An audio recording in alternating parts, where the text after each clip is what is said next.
राजु दैमारी आरो सुबानकाटा प्राइमारि इउपिपिएलनि आफादगिरि हिरन ब्रह्ममोननि गेजेराव अजद होलायनाया दासिमबो जोबनानै थाङाखै। सोरनिया थार सोरनिया नंखाय सासेया सासेखौ अजद होनाय आरो खेंफोरथि होलायनायखौ नुगासिनो। थांनाय साननैसो सिगांनिफ्रायनो गावजों गाव सोंखारिलायनायखौ नुनो मोनगासिनो सुबानकाटा बिसिडिसिआव। दासिमबो जोबनो थाङाखै सुबानकाटा बिसिडिसिनि मासिगिरि बिबान बोख्लायजानायखौ लानानै गावजों गाव सोंखारिलायनाया। सरकाराव थालायनाय इउपिपिएल दोलोनि मावथिफोरखौ बेबायदि गावजों गाव सोंखारिलायनायखौ नुनाया थारैनो एसे साननो गोनां आरो गोमोथाव। बाक्सा जिल्ला 25 नं बागानपारा बियाब आरो 12 नं बरमा एमएलए बियाबनि सिङाव थानाय सुबानकाटा बिसिडिसिनि मासिगिरि बिबाननिफ्राय बोख्लायजानाय राजु दैमारी आरो सुबानकाटा प्राइमारि इउपिपिएलनि आफादगिरि हिरन ब्रह्ममोननि गेजेराव खौरांनि गेजेरजों सासेया सासेखौ अजद होलायनाय आरो खेंफोरथि होलायनाया दासिमबो जोबनानै थाङाखै। राजु दैमारीया खौरां बिजोङाव दान्थे बिदान्थे खालामबाय थायालासे गावनि गोरोन्थिखौ सिमान लानो फिन खावलायदों सुबानकाटा प्राइमारि इउपिपिएलनि आफादगिरि हिरन ब्रह्मआ। सिगाङावनो बड'लेण्ड बुब्लिखौ बरायग्रोनानै लाबाय। लोगोसेनो बड'लेण्ड बुब्लि जे नायगिरि रायजोफोरनिसिम गोजोननायखौ दैथायग्रोबाय। लोगोसेनो जे आं दाखालि जोंनि जे बोखारजानाय जे चेयारमेन राजु दैमारी बिथाङा मोनसे दाखालि खेंफोरथि होदों। दा बिनि सायाव आङो गोदानै दिनै खेंफोरथिखौ होनो सानदों। दा बेवहाय जे राजु दैमारीया जेनाखि बुंबाय जे साफ्रोमबो पिसिडिसि मेम्बारनिफ्राय जे 5,000 लानायखौ बिथाङा नंखाय होननानै बुंदों आरो उनावहाय बिथाङा लादोंबो होननानै बुंफिनदों। दा बेवहाय माने बिथाङा गावनो नंखायबो बुंबाय आरो गावनो नंगौबो बुंबाय। जे बेखौनो आं बुंनो सानदों, जेरै सिखावनि सालाया खान्दा होननाय बायदि बिथांनिया जाहैदों। दा बेखायनो थारमाने आङो बेबायदि खेंफोरथि होफिननो होननानै सानाखैमोन। मानो होनोबा बिथांखौ जों मोजाङैनो मिथिगौ।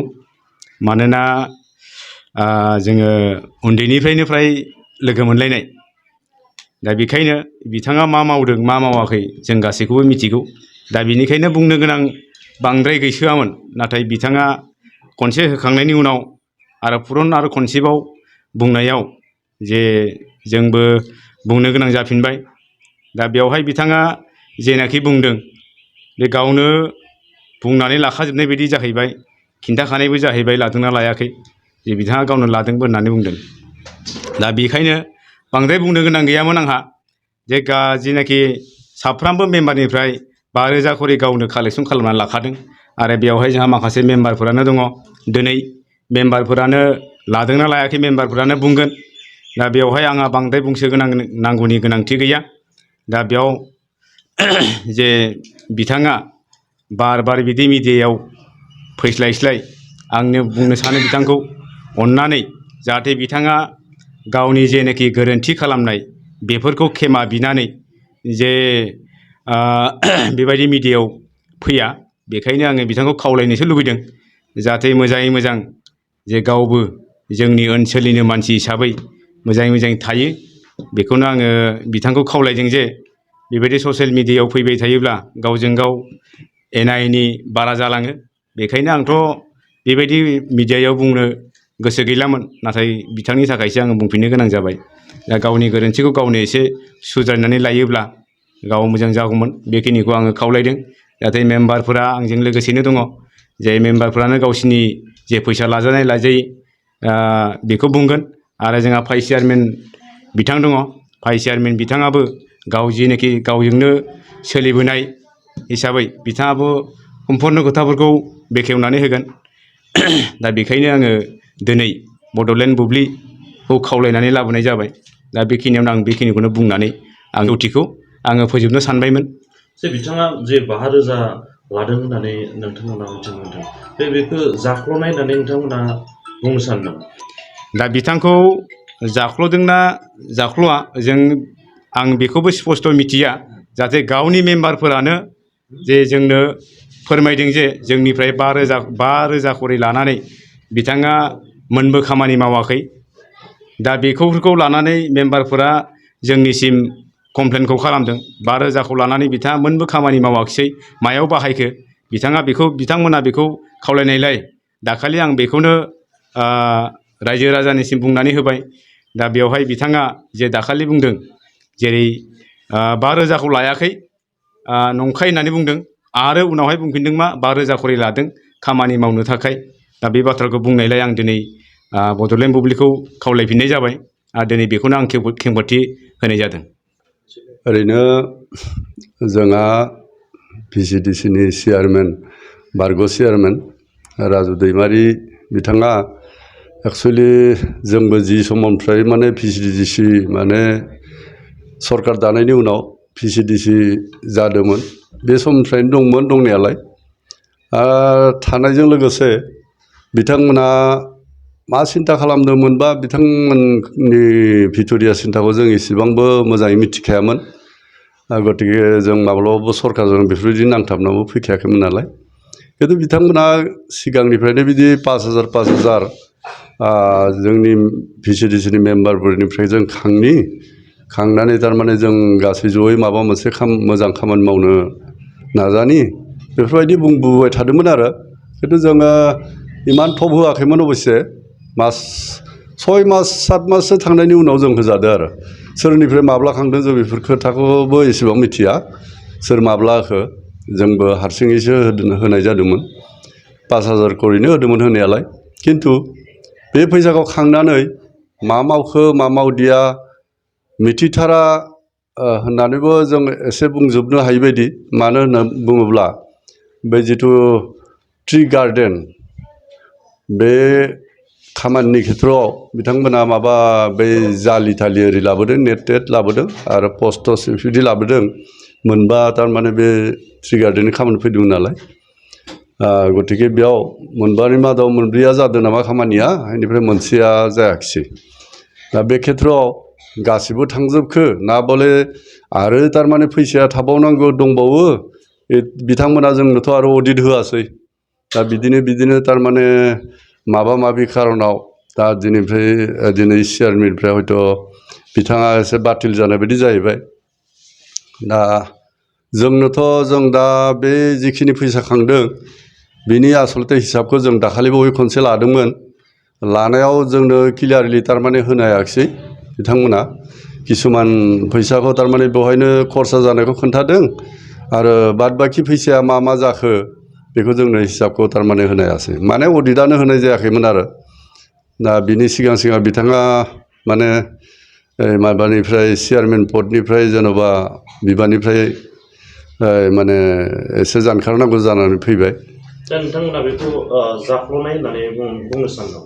दा जोंथ' दा जोंनो हिसाबखौ जों जिथुके तन्नबो लिरनानै होआखै बिथांमोना आरो जोंनि बे गासै जौथ' थारमाने सोरनावबा थानाय सोरनावबा गैयि बै जिবিলাক थारमाने जोंहा माबा माने आइजो माने मेम्बारफोर दङ बिथांमोनाथ' हानाय हायिनि गेजेरजों बेसाराफोर हरदों मालाबा 2,000 हरदों मालाबा 3,000 सोरबाबो 1,000 खरिब्लाबो बिसोर जमा होफैदोंमोन।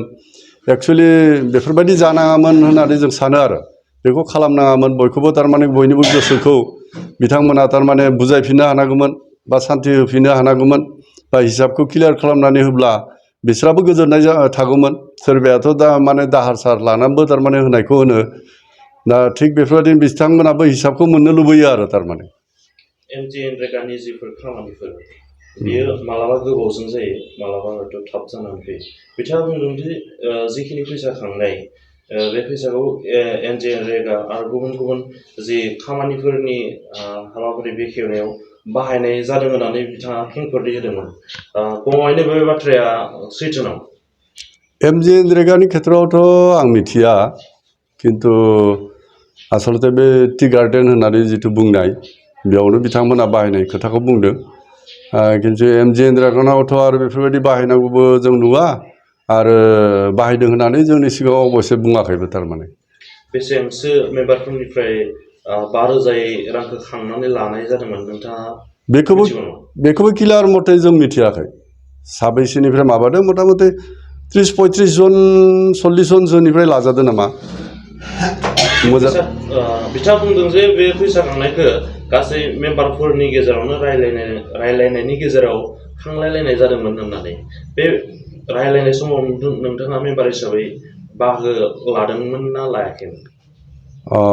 आं एसे दहायनो होनदों जि समनिफ्राय VCDC गठन खालामदों जोंबो बे समनिफ्रायनो दंमोन आरो बिथांमोना जोंखौ बेबायदि होननानै थारमाने बिथां मोना बुंगासिनो दंमोन आरो जों गासै जयै थारमाने खामानिखौ मावनि गतिके जों इसेबां थारमाने फैसा खांलायलायनि बयबो मेम्बारफोरनिफ्राय बेबायदि खोथाखौ थारमाने बुंदों आरो ओमफ्राय जों आरो भितरिया खोथाखौ एसे मिथिला बिथांमोना जिखिनिखौ जोंनो फोरमायनानै बिनाय जादोंमोन बेखिनि हिसाबैनो बेफोरबायदि हिसाबैनो जों बुजिनानै थादों आरो खामानि मावनो होननानै लादोंमोन खिन्थु एथक दिन जानाय हिसाबै मा खामानि मावखो बेबायदि हिसाबै एसे हन्देहा थाहैयो आरो थारमाने जोंहा जिहेतुके क्लियार थारमाने जों हिसाबखौ जोंनो होनो हायाखिसै बिथांमोना बेबायदि हिसाबै थारमाने फैसाखौ मोनबाय ओमफ्राय जेराव मेराव जानला मानला थारमाने बिसोरो खरसा खालामबाय नामा बेफोरबायदि मोनसे जोंहा दा गोसोआव साननाय फैयो आरो थारमाने बे बाथ्राया नंगौ लानाया नंगौ आंनिफ्रायबो लांदो 3000 थाखा आरो सोरनिफ्रायबाबो लांदो लांनाया खिन्थु खामानिखौ मावदों मावनायाबो खिन्थु आधा खेस्रा मावनानै बाखि खामानिखौ मावासै बेनिफ्राय बिसोर मा खालामदों आं मिथिलिया ना बले अफिसाव जमा हैखो ना बले खामानि गावसोरनि खामानियाव बाहायदो बेखिनिखौ आं मिथिया आरो लानाया नंगौ लानाया नंथारगौ बिथाङा बुंदों जे फैसाखौ लानायनि सिगां गासैबो मेम्बार बिथांमोनजों सावरायनानै खामानिनि थाखायनो लानाय जादोंमोन होननानै बिथाङा फोरमायदों बेनि सायाव नोंथाङा मेम्बार हिसाबै मा बुंनो सानो? आंनि हिसाबावथ' बे फैसाखौ दा मेम्बारफोरा जि गतिके मेम्बारफोरनिफ्राय लादों मेम्बारफोरा मोननांगौ आरो बेसेबांसो मेम्बारफोरनिफ्राय लाजानाय जादों? ओमफ्राय बेसेसो लाजाबदो बेखौ सानसे हिसाब बिनाव गाव हिसाब होनो हायासै आरो जों हिसाब बिदोंमोन खैजोननि लाजाखो बेसे खरसा जाखो खिन्थु इयाव चेयारमेना निजेनो बुंदों बोले आंनियाव फैसाया गैया नङा दोङो बबावबा खरसा जानानै बेखौ दा हिसाब होथ'लिया दा आं उनाव लास्टआवसो होसिगोन होनना बुंदों आरो बेखिनियानो जि खामानि बेखौ मावखांनायनि उनाव खोनानो मोनदों जे बिथाङा ब्लक अफिसाव थांनानै डिमान्ड खालामहैया बे बाथ्राया सैथो नामा? बे बाथ्राया नंगौ आं एसे मिथिनानै सानसे बुंदोंमोनबो चेयारमेनखौ बोले नों अफिसावबो थांनानै डिमान्डबो हैनो हाया आरो नोङो सासे NCLA-दोबो रायज्लाया नों मानि थाखाय बिदि जादों होनबाथ' नों खामानि लामना होनो हाया गतिके नों बे चेयारमेन खामानिखौ मावनायसो मावियानो मोजां जोंखौसो खस्थ' होबाय थादो नोङो होननानै जों खामानि दामानि गारना अफिसाव फैबाय थादो नोंदो लोगोसे खिन्थु खामानिबो जाया गतिके नोङो जुदि रावदोबो कालेक्सन गैयाबा चेयारमेनखौ हगारना होना बुंनाया नंगौ आं नोंथाङा देहानि सानाय सुनाय बेरामनि जेंनायाव गोग्लैदों नामा? गावनि देहानि सानाय सुनाय बेरामखौ लानानै दुखुआव दं नामा? मोनसे गोजोनथाव खौरां नोंथांनि देहायाव बायदि रोखोमनि सानाय सुनाय दंब्ला नोंथाङा जिंगा दासि SI निउर' थेरापि बेयाव नोंथाङा गावनि देहानि सानाय सुनायखौ गोरलैयैनो फाहामनो हागोन सिं सानाय आफादावदै सानाय मोदोम जरा सानाय आइजोफोरनि जेंना बायदि गोबां रोखोमनि देहानि सानाय सुनायखौ गोरलैयैनो फाहामनो हागोन SI निउर' थेरापिया चिरां जिल्लानि बेंटल गलानं 5 आव दं आरो बे SI निउर' थेरापियाव नोंथाङा गासै देहानि सानाय सुनायखौ गोरलैयैनो फाहामनो हागोन गोबां मिथिनो थाखाय 7620160459 जानबुं अनजिमायाव जगाजग खालामनो हागोन